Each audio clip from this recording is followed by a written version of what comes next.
So the first step in the flow is called the flow code formula is metavisualization.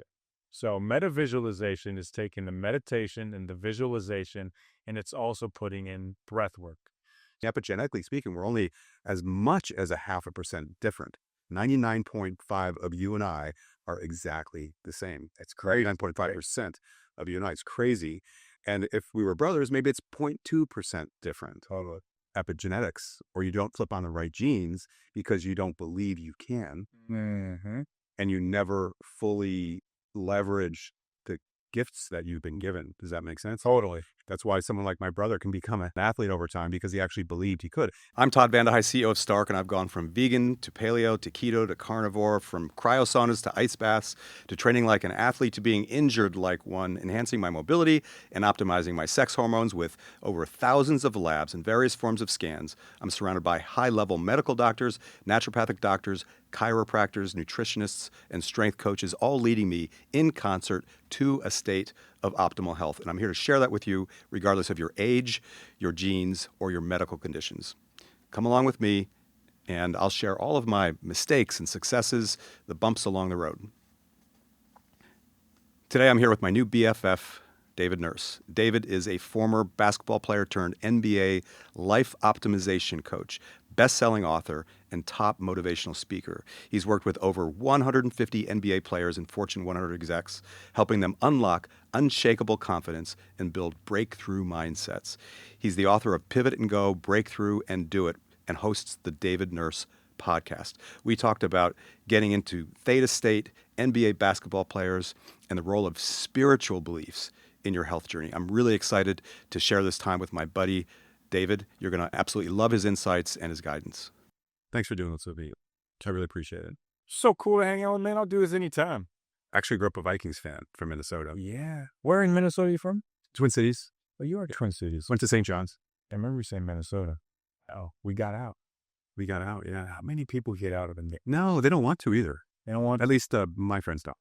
Do they not know to? Are they afraid to? I think they love it. I think they sell the perception of love. I don't think they actually love you. I think they love their personal brand built around the Midwest, which is to say they're hearty.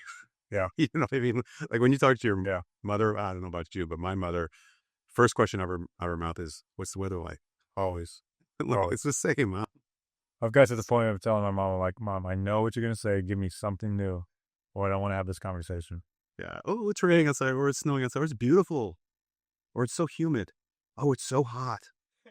Oh, the mosquitoes. There's so many mosquitoes right now.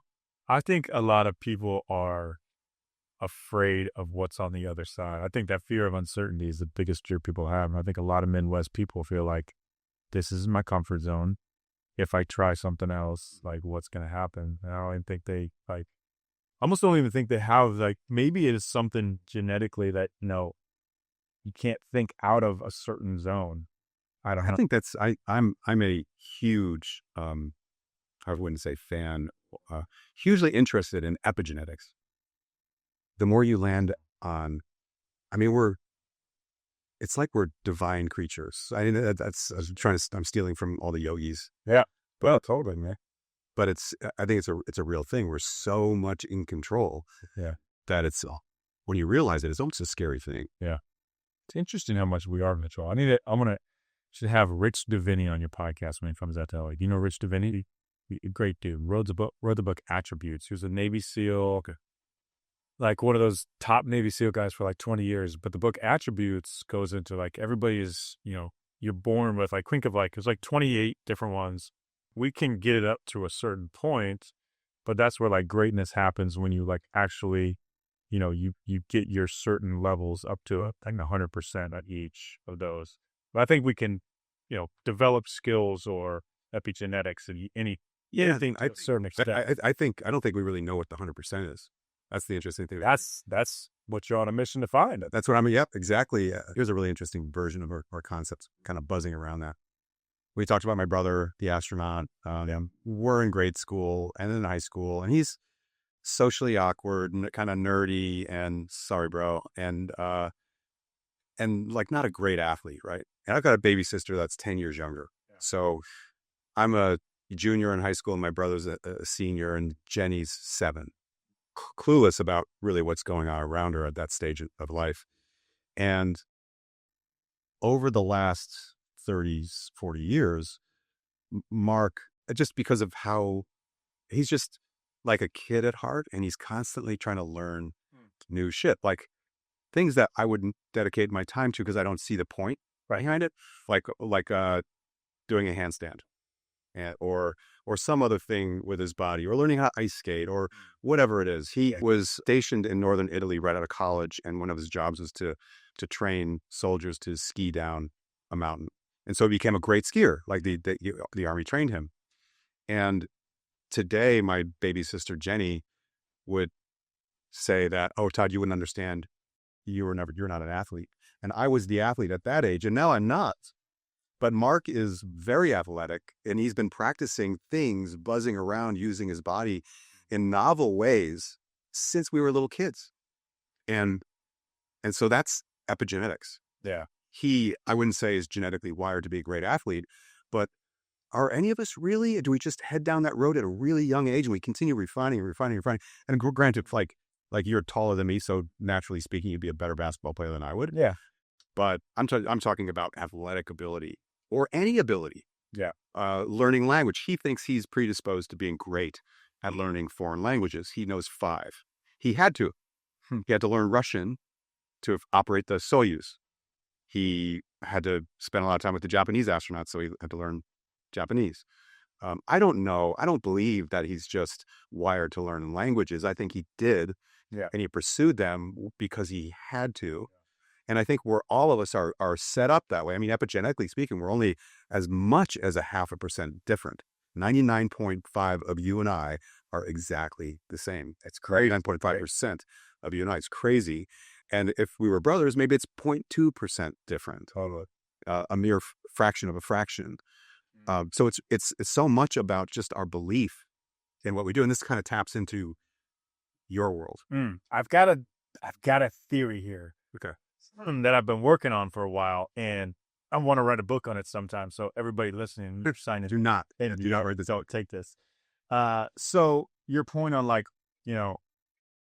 where we all start is the attributes, the levels of, you might have a certain thing higher than I do. I might have a certain thing higher than you do. This, and that.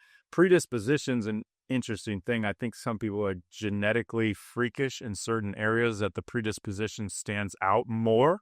Of maybe like, the kids who are, putting 10,000 numbers of pi at age 3. Like, that's a freakish predisposition. I think LeBron James is a freakish predisposition of an athletic monster.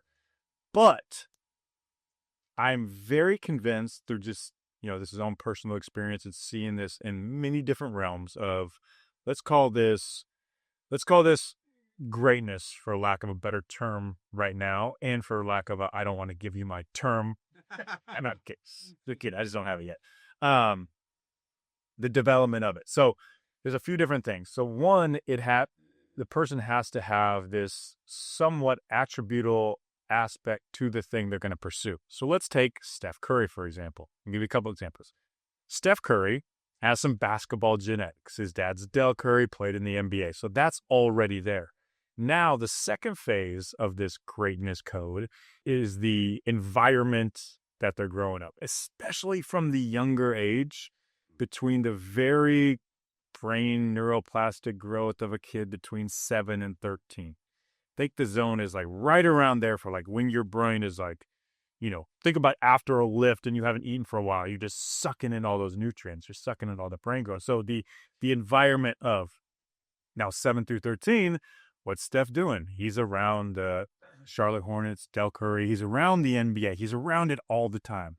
Okay, so there's 1 and 2. You have the attributes, you have the environment, and then the third one is to have very good coaches that are leading you in this direction. A coach can change everything, especially at a young age. If you get a bad coach in a sport and they just don't know what they're doing, or they're not encouraging, the kid will probably quit the sport. I played baseball when I was younger. coach was terrible. The league was terrible. It was so boring. I attributed baseball with complete boredom. That's probably based on the coach, right? Mm-hmm. So Steph's around these different NBA coaches. He's around the best. His dad's one of the smartest. And so he has these three main aspects. The fourth is simply insatiable drive. Now and that's one that I don't know if it's actually teachable. I think you can extend it to a certain extent, the killer instinct. I've been blessed to be around tons of NBA players and see the differences of like who really wants it. I call it, do they drag me to the gym or do I drag them to the gym? And I can tell you a whole story about that, about the working with who is now the top player in the world, Shea Alexander, and seeing that in him. But it's the insatiable drive of how bad do they want? Are they willing to actually put in this work that these great coaches give them? So there's Steph Curry in a nutshell. Like, why is he so good? Well, he had those four things at the highest level. Steven Spielberg. A couple of years ago, we were on the backlot tour of MGM. Oh, cool. Studios. What was it? Yeah. The Hollywood Studios, whatever it is. It's either MGM or Hollywood. And they're telling Spielberg's story. And like, yeah, he'd come here. He'd come to the back lot and he'd be around all the movie directors after high school or after middle school and high school and in the summer times. Like, he spent his time as a kid with directors of Hollywood movies. The exposure of it. He's around that environment. He's got these great teachers. He's got this insatiable drive, and he's got this ability too. Right. So there is. So you wonder, like, why is Spielberg so great? Boom. And the list goes on and on and on of people. Can you get to a greatness level without it? Yeah, but you have a much better chance if the ages from 7 to 13, you have those four things I just said. I think that's your genetics meets epigenetics. That makes a lot of sense. Bruce Lipton, The Biology of Belief. That's the book. Have you read that? Mm-mm. Oh, you got to read it. Oh, I'd like it. It talks all about the science of epigenetics and what's actually happening, like what the mechanisms are. Okay. Meaning, like, you take a great athlete and you don't flip on the right epigenetics or you don't flip on the right genes because you don't believe you can. Mm-hmm. And you never fully leverage the gifts that you've been given. Does that make sense? Totally. That's why someone like my brother can become an athlete over time, because he actually believed he could. And that's the other thing that you've had a lot of experience with, I'm sure, with athletes, is if there's a ding that's put in their belief, it affects their behavior. Sure. And it's happening on a cellular level. So Bruce's concept is that the cell membrane, the exterior part of the cell, is actually the brain. And that's controlling everything that's happening inside of the cell, which is influencing genetic expression. Interesting. Yeah.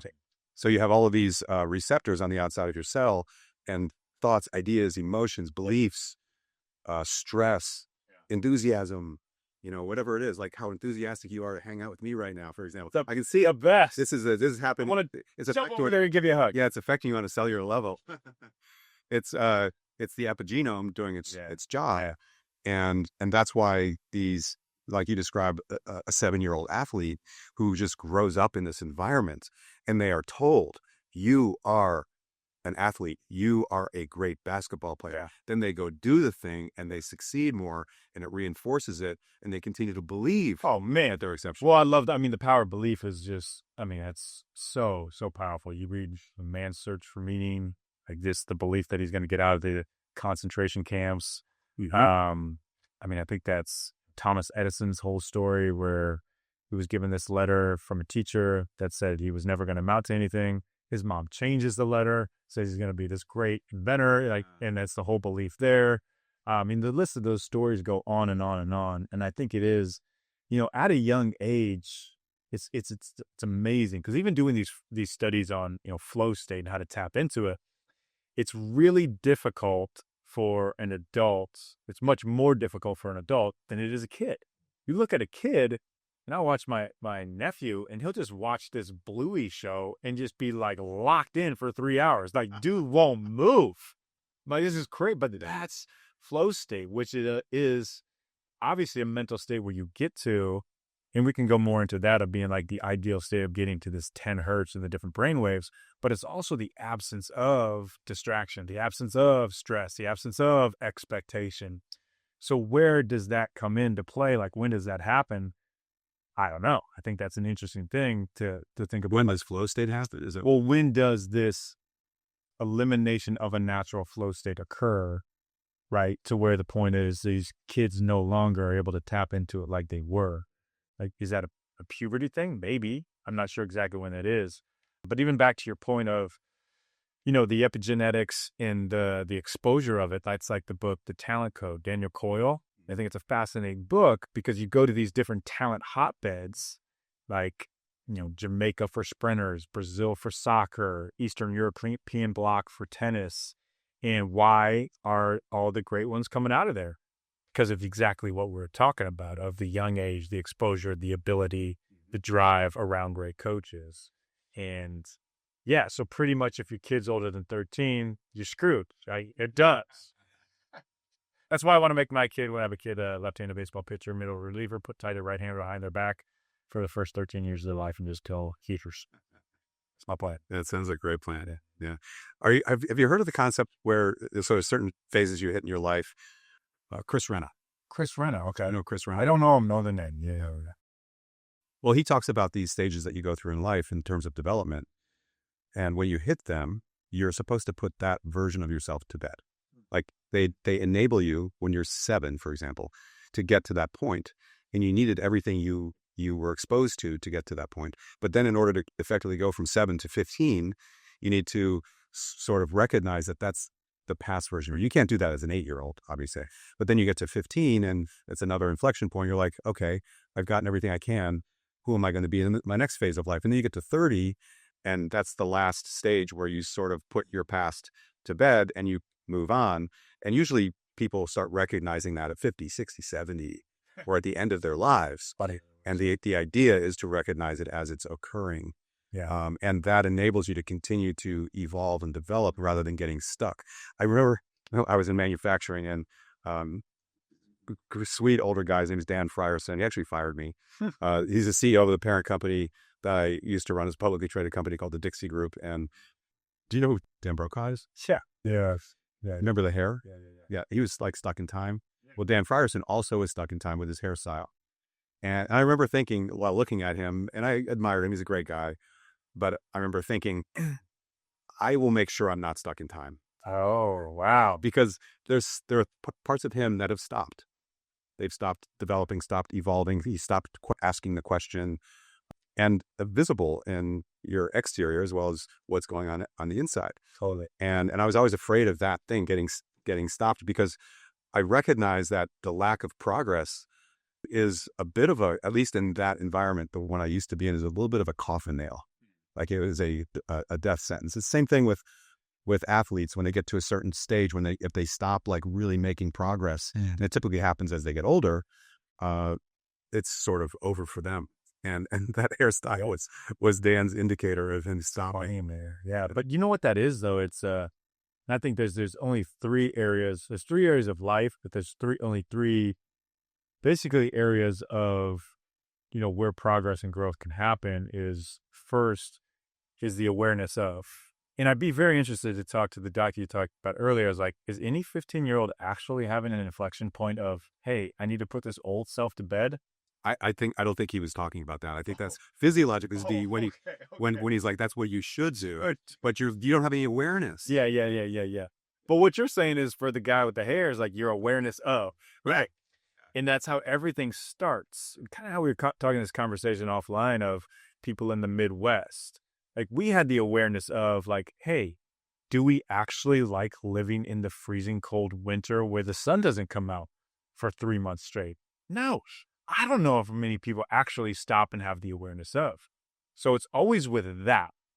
Now, you had the awareness of this guy with the big hair, and you're like, okay, I don't want to be stuck in time. Then it's your relationship with.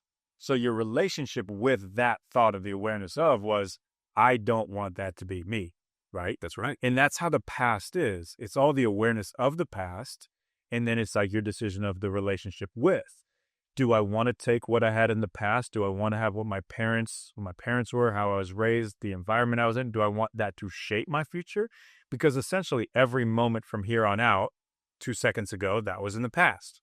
That was just in the past. Is either future forward facing, or how do you use in the past? So the awareness of your relationship with being one of the most important things that you can absolutely have. Like, how are you going to use that past in these different phases of your life to shape the next phase of your life? And then the third piece is the action from. Now that you have the awareness of, you know what's going on, you've developed your relationship with this certain, whether it's positive or toxic, no matter what, you have to take out the only way to have a great action from is if you can take out the emotional and turn it to an analytical, because anything that's emotionally charged is going to have, some kind of impact on what your decision is going to be. So if you take out the emotional, now have an analytical of like, okay, awareness of this is who I was in the past. All right, maybe I'm not proud of it. Okay. I'm going to take out that emotional. I have the relationship with it. I'm going to be accepting of this person that I was, the younger version of me is not the version I want to continue to become, kind of like you've done in your life and you had that point. And then you take action from. Now, when you take action from, most people cannot stick with the action or actually take the action because there's no knowing who that person is going to be. So I'm a big believer in you have to have a vision for your future, even if it's probably not going to be exactly where you go anyways. But if you can't see that person you're going to be, it's a term called self-efficacy, living today as if you are the person you want to be tomorrow. But if you don't know who that person is tomorrow, have an idea of it, it's hard to actually become that person. So what you did is you saw this person who you want to become, you took action, the action from. Most people don't have that, so they end up spinning their wheels, running in a hamster wheel, and then ultimately falling back into that toxic or negative person that they were. That's why you see a lot of people who are in relationships, they break off the relationship, and what happens? They get back with that person because they don't know exactly who they want or what they want. They just know that comfortability is... Or someone like that person. Or someone like that person because they haven't been able, have that action from. Most people are unaware of that cycle. That's the big problem, Yeah. right? But then when you become aware, then most people aren't, they don't believe that they can be this next version. Or deserve. Or deserve it. Or, which certainly can hold it back. And my experience in running Stark is that a lot of people don't believe they can be this next version. And so they just self-sabotage. They're like, well, I can't really get there anyway. I might as well eat this ice cream or drink this bottle of wine or whatever. Or I'm just going to cancel the workout, or I'm going to not get 12,000 steps like Todd thinks I should, or whatever it is, because they don't actually believe it's going to lead to anything. Yeah. And that's the big challenge. One of my favorite tools, and this is kind of controversial, is psychedelic assisted therapy, because it sort of opens your eyes to the fact that you are capable of more, that it is possible, that you're merely deciding. It's very hard to do that otherwise. Like, talking about earlier about how I think people when you're 50, 60, and 70 start developing some self-awareness. It'd be better if it was earlier. It would be, because if you do it as a 30-year-old and you recognize that, this 30-year-old version of myself is no longer relevant, I'm just going to become this next version of myself. It's not 180 degrees, obviously, but maybe it's 90 degrees. And you just start heading down that road at 30. When you are 60, you're not going to be the same person than if you didn't course correct at 30 and you just kept on being the person that you just think you were. And you're not really in control. I mean, I think it's fascinating how much power we actually have to be whatever we want. Like my brother as an athlete. Yeah. Which is shocking to me. Yeah. Well, I wonder if there's certain people that also have, in a good way. So also, I think everything's a double-edged sword, right? Like any weakness can potentially be a strength. Any strength can potentially be a weakness. Sounds like he has, kind of like my brother has too, is like they have a mission. They're going to conquer that mission. When that mission's gone, they're on to another mission. Yeah. And it's very mission driven in a certain, lane or element of it, which we might be more of, hey, I want to pour in here, pour in here, pour in here. If this isn't the thing that I set out to conquer and this isn't working, I'm going to pivot and I'm going to go this direction. More of a big picture mission as an individualized, one by one kind of chunking it out. Interested on the psychedelic side. I wonder, what is your, I've always, it is a very interesting world that I don't know about. Some friends and different people, and I've heard stories of it. Like, what is actually, because some people will say like, hey, I went on this psychedelic journey and I came out with all the answers to this amazingly crazy math problem, or I figured out, I saw very clearly of where I'm supposed to go. Now, I don't know. I mean, I don't know what to think. I don't know what to think. I don't know if there's like what's happening in the brain for that. I also think like, are you messing with God? Are you playing with God's plan of like, does he want you to dive into this? Oh, these are all really, those are interesting questions. I think the last one is probably the easiest. If you believe in God, it will reinforce that. Hmm. At least that's my experience. But what if the devil also has that like ability to tap into your brain, which can I take mean, you down a dark path? yeah, that certainly is possible, or at any time, really. But let me just describe what actually happens when. And I've done a bunch of different ones. I have not done ayahuasca, which is really scary. And my That's wife, a scary one. yeah, my wife thinks it can be really dangerous for some people. And so I just, I'm not allowed. I do whatever she tells me. Smart man. Smart. Thank you. Yeah. And, but when you use one of these drugs, the legal one is ketamine. So ketamine assisted therapy. There's a process, a procedure. It's a clinical setting type of a situation, and you do preparation in advance. Like you just think through, well, what do I want to know more about myself? What's important to me? I think in this moment, what do I want to accomplish? Things of that nature. This preparatory work, and then you have this hour and a half session where you're laying down and you have you're sensory deprived. You have headphones on, you're listening to music that's at 60 beats per second or per minute or whatever it is. And you can't see anything. You've got an eye mask on and you're just sort of, and you can't feel your body. You're just sort of floating. You're just in your mind and you're, contemplating your life. And it's usually very emotional. Huh. And it's emotional because you go through this ego death process, which you probably heard that term. And it's basically when you are able to look at yourself at arm's length for the first time in your life, generally, because you can't escape the world that you're seeing through your ego. So that thing goes away and you see yourself at arm's length, like I'm looking at you and I have a different perspective of you than you have of yourself. And just imagine that suddenly you're able to see you like I see you.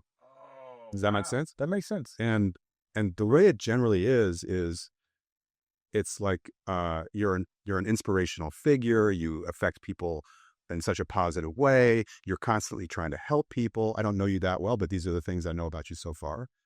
You're intelligent. You're well spoken. You're dedicated. You're creative. You know what I'm saying?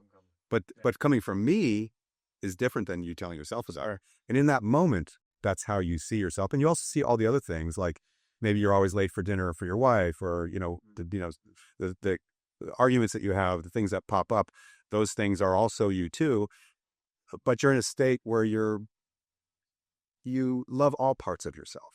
Interesting. And so you're in that moment, you're like, okay, this is who I am. I don't want to change. I don't need to change these things. Wow. They are who I am. These things over here. And this other thing, I don't want to be that anymore. And because I'm a human, I can just decide. That's fascinating. It's a fascinating process to go through. I just got goosebumps up because it really is a bit of a transformative experience. Yeah. And then that session appointment, the drug-induced moments don't create the change. Actually, you're in this neuroplastic state for 3 to 5 days afterwards. And so just imagine you're a Stark student and you've been overweight your whole life and you're just like, I don't believe I can be who I imagine I want to be. Like I want to be like Todd, but they'd like, man, I can't really get there. So I'm just going to eat the cookie. Yeah. And then they're in this moment, they're like, I actually can just decide. I'm in charge.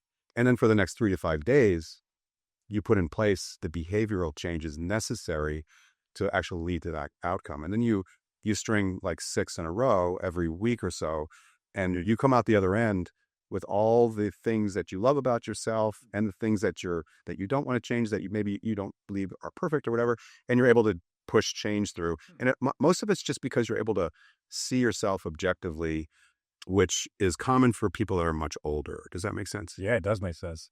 It's kind of what like a gift of mine is be able to, because I've just seen it so many times, to see what somebody's strengths are, how to take away the roadblocks, how to keep them on a path, and really dial in on who they can be, seeing them as who they can be, not necessarily who they are in the current moment. Mm-hmm. But individually, as you go through your own day and you're in your own skin 24/7, it is hard to see that. So you're saying it's more of a stepping out, kind of like a matrix mode where you're stepping out seeing yourself from And I think that the younger you are, as we've talked about young athletes before, the younger you are, the more easily you are to change, but through external forces like your parents tell you, you can be a great basketball player. Yeah. And because they believe it, you believe it. But as you get older, it gets more and more difficult. And the older you get, like Peter Crone? Yeah, he's a friend of mine. I know, the best. He's one of my favorite people. Yes, one of the smartest guys. When he talks, you're just like, well. I know. Yeah. I have to listen to it like 3 or 4 times to have it really fully sink in. You're smart, man. Yeah, he's amazing. In order to change, what you believe to be critical parts of you, it gets harder as you get older because the habits are more deeply ingrained. And so some of these tools, I think, are more powerful for older people because it sort of speeds you through that process. And you can also get to this state with prayer, meditation, because it gets you to that state where you're somewhat separated from your own narrative. Yeah. And enables you to recognize that you're really, like Peter would say, you're divine. Yeah. And we're so powerful. Yeah. And I fully believe that. It's not necessarily just informed by all the drugs I've done, but, the people I've been around and witnessing, miracles like my brother going from an academic to an athlete. Yeah, totally. I mean, that's like the biggest miracle I've ever witnessed. I mean, well, yeah, I mean, Peter would say, we are love, but what is love? Love is just the absence of not love. What is the darkness of? But the light is brought to you, but there is love. It's about right, yeah. And with this beautiful eyes. With this piercing blue eyes, yeah. I am also a believer of if you have a British accent, Peter Crone, Chris Williamson, they're both very smart people, but it almost just adds a little bit, right? If I had a little British called the accent, maybe this is... It's not fair. Australian. That is it. Australian doesn't sound as smart. British. It doesn't actually. No. Australians I love Australians, but you kind of lock a little bit in a little more Iowa, Midwest to you. So what are you most excited about your work right now? Great question. I think, I think it's the flow state stuff. It's just not knowing what's going to come from that. But I think it's such an interesting area of flow state being, when I say this, is not just high performance in athletes, but it's, everybody in life has a zone where they get into where they feel joy. They feel like they're on mission. They just, feel like it's effortless effort. Life is just, yeah, I think we've all experienced that. Yeah. Sorry. And that's what I want to show people that flow state is. And you think you can just get to that? Totally. That's fascinating to me. I want some of that. So, but how much of a day can you be in a flow state? Yeah, that's a great question.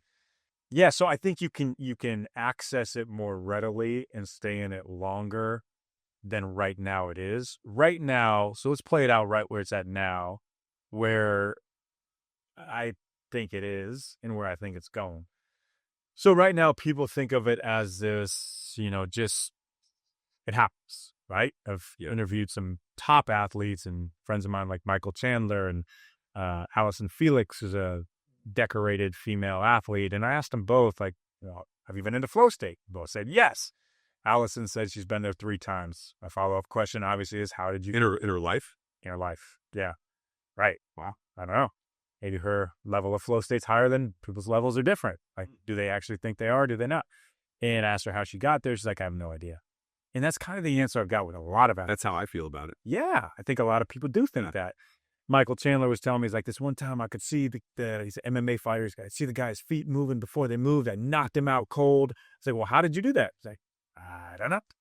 So, yeah, I think it's, I love this topic. Me too. I want to.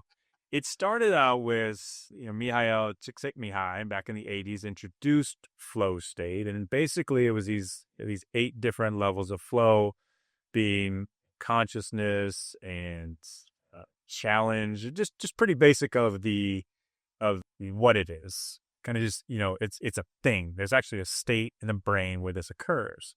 Stephen Kotler took it a level further. He has 22 cues to induce flow. But it's still more of 22. Wow. 22 so you mean cues. It goes through every... Just different ones. Oh, okay. So different ones. So like, take a walk in nature.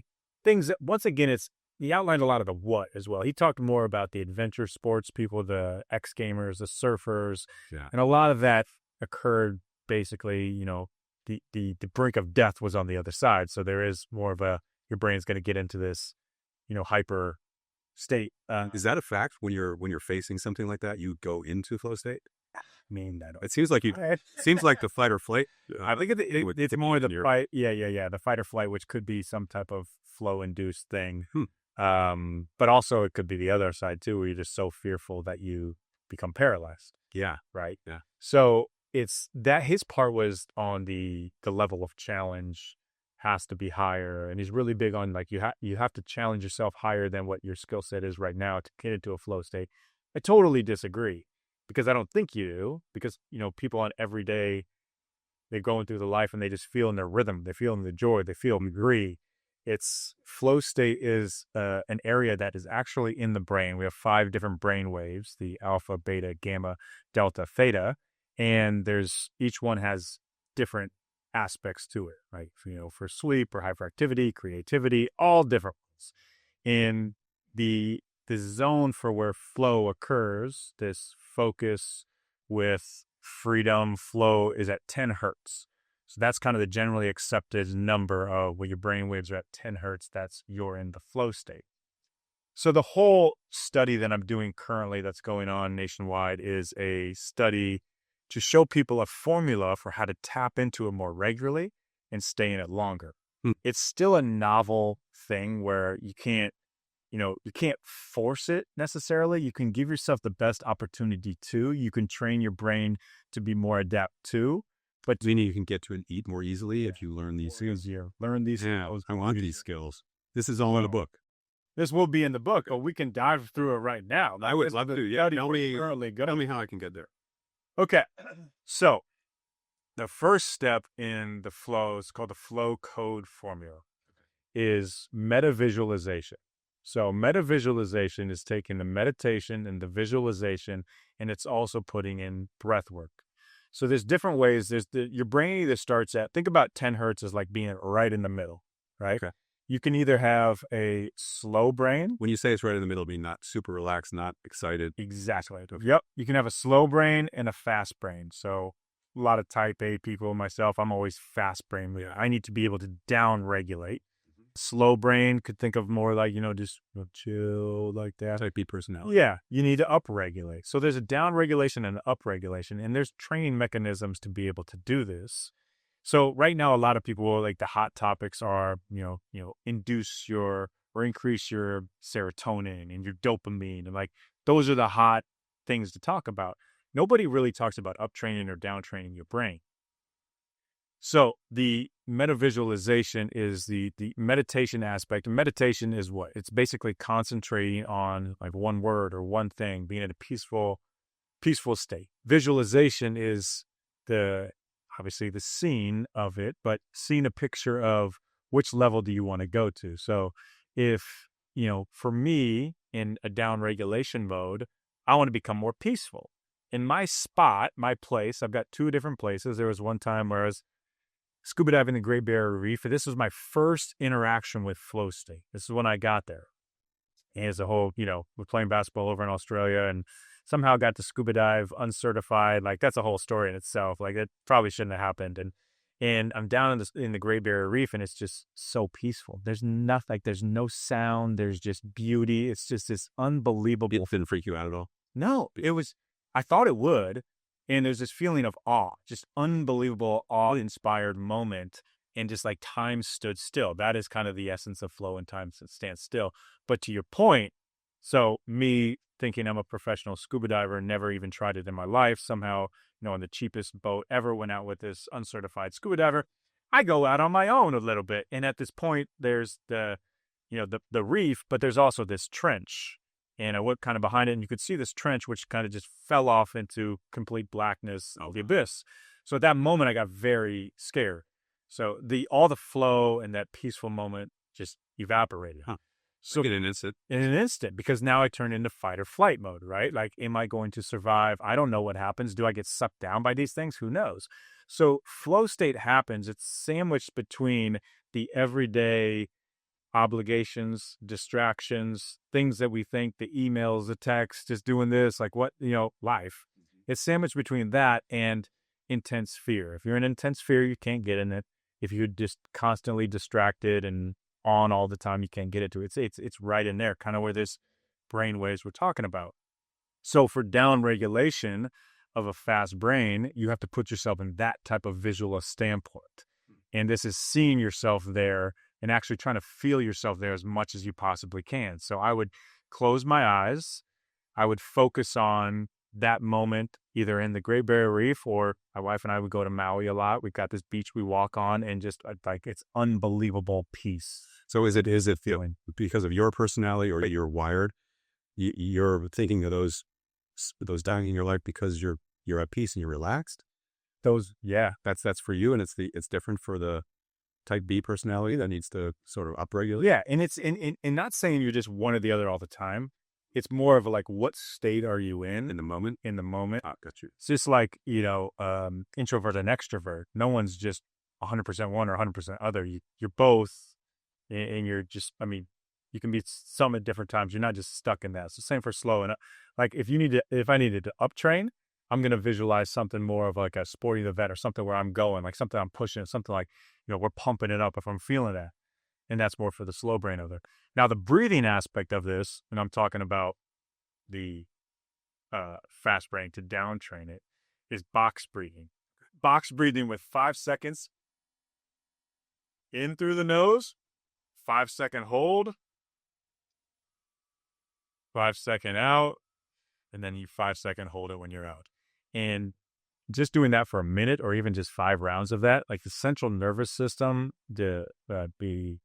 is more sciencey behind it, but it just, down regulates his nervous system, like parasympathetic state, and you're chill.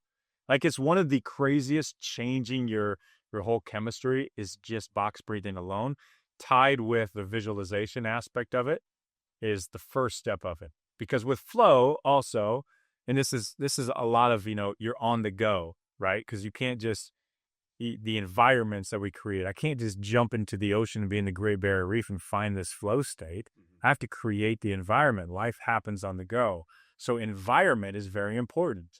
Even just like knowing that my flow work spots in my house, if I'm upstairs working at the table and my wife's on the couch, even if I tell her like, hey, I have to focus on work, I'm not going to be in the flow zone, because she'll say something, or I'll just know she's there, or there's some movement.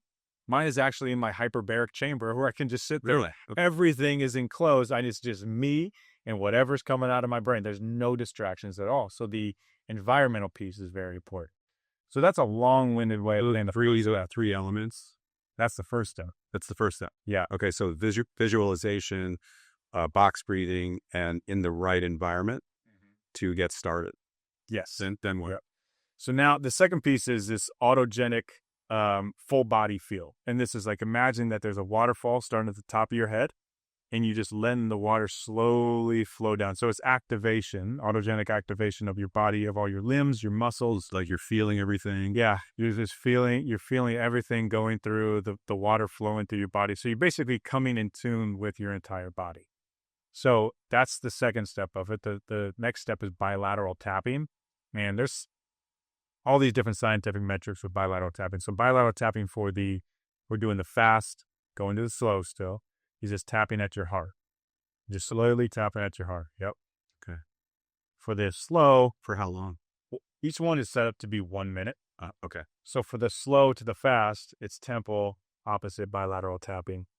The next step in this is what's called cross-crawl disorganization. Now, this is the activation of the brain left hemisphere and the right hemisphere. So it's doing something differently at the same side. So for the fast to the slow, it's simply, and this is the one that I use, and it could be, you can do whatever you want for this, but I do a Jefferson curl where I'm going right hand to left foot, feeling every vertebrae, left hand to right foot, every vertebrae. If you're going for the... being like one vertebrae at a time. Yeah, really feeling the vertebrae. But you can also do it sitting down. A lot of people are like, hey, if I'm sitting down, getting in the flow state, I don't want to just jump up because it might kick me out. I get that. The cross-crawl disorganization from slow to fast is high knees, opposite hand, opposite arm. Okay. So it's just basically the activation of the right hemisphere, left hemisphere. Oh, right. Interesting. And then the final piece, I think, is the most important piece of this. And I know this kind of sounds like a lot, but after you do it, it's very easy.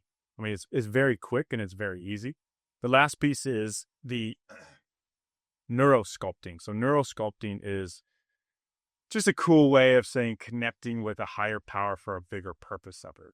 Just anything that you do in terms of like, if something's about your own success or your own accolades or your own wealth, at some point you're going to be empty because that doesn't fill anybody. Everybody has a pull inside their soul of a connection to a higher power. Whether they want to admit it or not, they definitely do.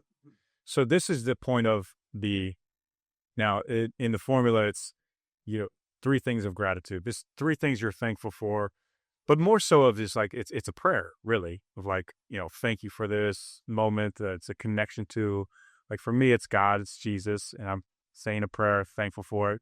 And the whole point of it is like, is your why bigger than your I? Is what you are doing at a much bigger purpose than your own self for others with a connection to a higher power? So that kind of connects it all in for the flow code formula.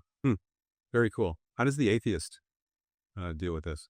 Great question. Yeah. I mean, I think, atheists are in this very, battle of why they were put on earth versus, why they want to decide that there is nothing that is there for them. I think that, like, people can say universe and like apple's apple, universe, but somebody has to pull the trigger to, initiate the universe. Mm-hmm.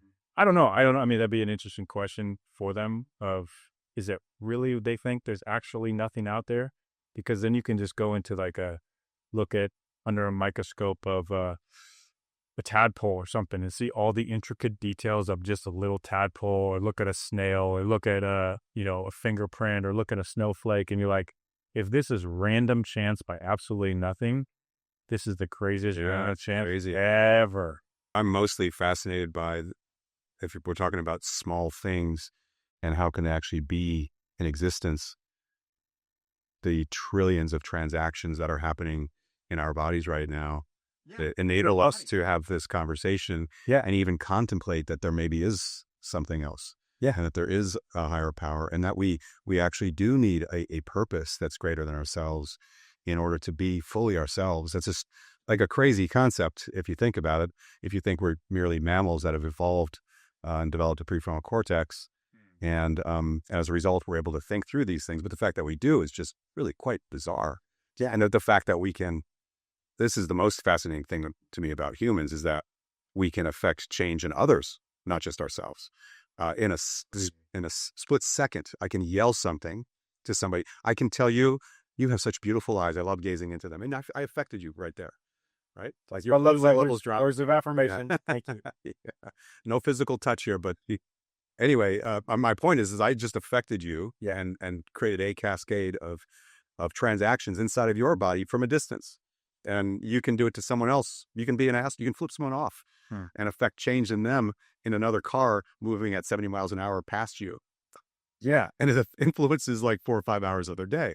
It's fascinating. Like, how do we have such power, which is what we're talking about, like exhibiting control or recognizing the power that we have over ourselves. We not just have it over ourselves, but we have it over others. Yeah. And having some sort of purpose behind utilizing that power is really the only way in which to, I think, fully leverage it, because you just won't take the action otherwise. Like, there has to be more than just making some more money. And, perhaps if you've got problems there, it's highly motivating, but eventually it's not. Yeah, you're right. You lose. So well said. You just lose your energy for it. That was super well said. It's just, I think you nailed it, of control. I think it's people's fear that they don't have control over their own life that makes them want to think that there is no higher power control in their life, right? It's always interesting because, like someone will say, well, the universe is just smiling on me and the universe did this. And then when something bad happens, they're like, oh, the universe is hating. I'm like, do you really think that the universe, these planets and whatever, gives 2 shits about you? Yeah. Absolutely not. Well, here's a really interesting and funny thing that I've noticed. All the horrible things happen with the fires in LA. I'll call my friend out. He's a very close friend of mine. I love this guy. His name is Chris Gianella. I don't know if you know Chris from LA Magazine. And, spends a lot of time posting stuff on some various social media platforms. And it's sort of like universe type speak. and then the fires hit, and he's just an example. Like, this is many people I've seen shift their communication to things like God bless you, God bless, on the same platforms. It was like this immediate pivot. Like, the world looked like it was ending. It was so scary. And in that moment of deep crises, Yeah. people suddenly want to feel connected to a higher power. And the community got tighter. I don't know if you noticed this, but since that moment, which was 3 months ago or so, Very good, yeah. when I'm walking around our WeHo Beverly Hills location, and I'm, on this walking down, I walk. Like, I try not to park or use my car. Yeah, I know how many steps you get in per day. You got it. Let's keep following. Yeah. When I walk past people, and I've been doing this for the last 3 years since we've been open there, I just wasn't up here as frequently. I walk past someone on the sidewalk walking their dog. I always make eye contact, like I'm from the Midwest, because I am. Yeah. And I look at them and I say, good morning or hi. And it's always like looking down or to the side, trying to avoid it. And now it's like they look me right back in the eye and say hi. They're frowning, maybe a smile. It's a shift. It's like we experience this joint trauma together, and we band together tighter. This is what makes humans so powerful, right? We can actually work together. Yeah, that's a really interesting point too. And kind of gave me goosebumps when you're talking about that, because it's so interesting when the nation goes through some difficult time. What's the first thing that they do? They pray. There's actually prayers done. Like, the White House will do prayers, or they pray. But then when everything's okay and going smoothly, there's no talk about prayer. There's no talk about God did this.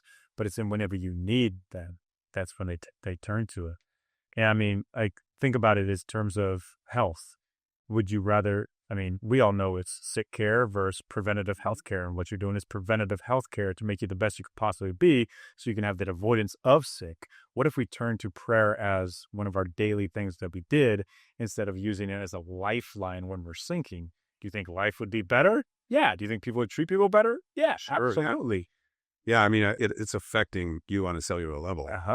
Totally. Prayer is similar to meditation, but probably even much more so, because it's got more lasting effects. I think that it continues to affect you throughout the day, the week, the month, the year, because there's a release of the control that you don't actually have. Like, everybody wants to control everything around them, their environment, when really we only have the control over ourselves, our thoughts, our emotions, not even really our emotions, but our thoughts and the things that we do with our body. And that's a lot. And so when you pray, you release some of that control that you never really had, and it drops your stress. I have a theory that the most devout believers, whether it's Christianity or some other religion, Buddhism, they're able to be healthier physically, mentally, emotionally, because of those beliefs, because of that release of control. And it's not easy to do. It takes time and practice, much like everything else in your life that you think is important, like basketball, for example. Becoming a great basketball player takes a lot of work, even if you have those skills. Yeah. And I think that with regard to spirituality and health, and even how it plays into athleticism, we have influence over that. Like, we have control over those aspects of our lives. It's just generally not something that people put attention into.